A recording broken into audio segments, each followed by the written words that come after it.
Hello and welcome to this board game overview from Tantrum House. Today's video is for the game Keep It 100 by Cut.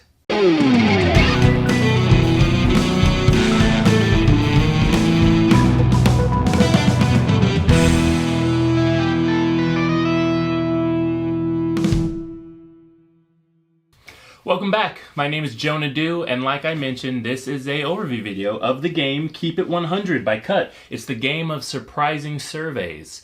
This video actually is sponsored by the creating company Cut. So you're actually not going to hear me talk about a bunch of stuff that I personally liked or didn't like.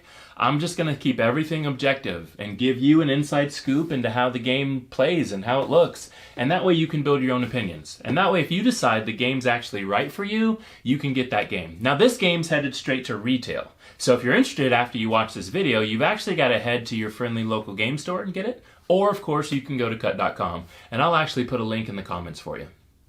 In Keep It 100, players take turns looking at survey questions and trying to predict how different type of people answered. How many people out of 100, right, said yes or no to this particular survey question. This card game is a party game that has a mode that can involve betting if you like that, and of course it's really card sliding. There are 3 different modes. There's Keep It Original, basic rules. Keep It Exciting, advanced rules, and Keep It Together if you like to play cooperatively. It plays 2 through 8 players. It takes about 30 to 45 minutes to play, and the side of the box actually says 17 and up for this game. Players win the game by correctly placing their survey cards into a lineup of other cards on the table. The free-for-all fun ends when the cards are played and all the points are tallied to see who's really kept it 100, or more. You can score more than that. To start the game, pass players' survey cards from the box equal to the player count and chart in the rulebook. On your turn, read the question on your card. Out of 100 people surveyed, how many do you think answered yes? Then you will try to guess where that card fits on the number line. Do you think it's more than 25, but less than 62? Slide it into that spot. After the slider makes their prediction, all other players then predict whether or not the slider made the right choice. Then finally, you'll flip the card over to find out if you're right. If your prediction was correct, you gain 20 points from the bank, and all other players who guess correctly get 10 points. But if you or any other players are incorrect, they will not be appointed any points, and the card is discarded from play. The game ends when everyone has played all the cards in their hand, and the player with the most points is the winner.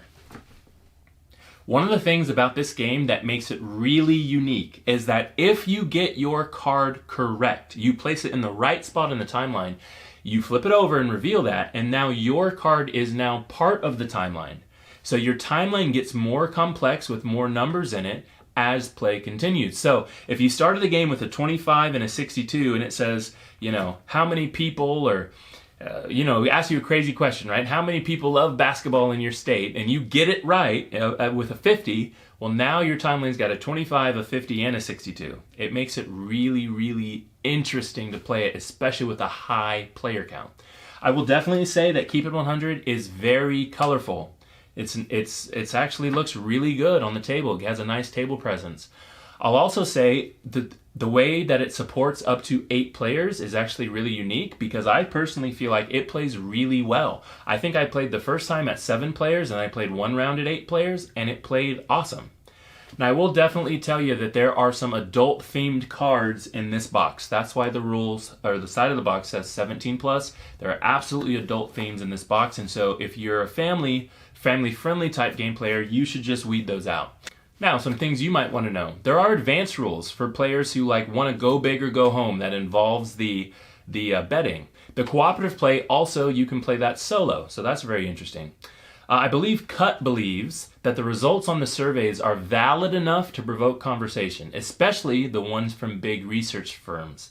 The goal, as humans with active critical minds, is always to be open to considering that our preconceptions and biases don't provide us with full true picture of other lives experienced.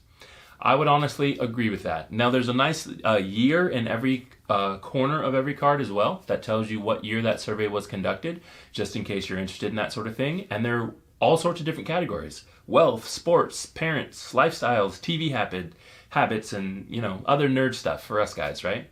So I would honestly say that Keep It 100 is as advertised. Plays up to 8 people. It's a party game that you're going to enjoy if you like the idea of being asked to survey, almost Family Feud style, and then trying to figure out who or how many said yes to that survey. As always, if you like what we're doing here at Tantrum House, we want to hear from you. Like our videos, comment, subscribe. Don't forget that I'll put the link to this guy in the comments if you're interested, and we'll see you guys next time.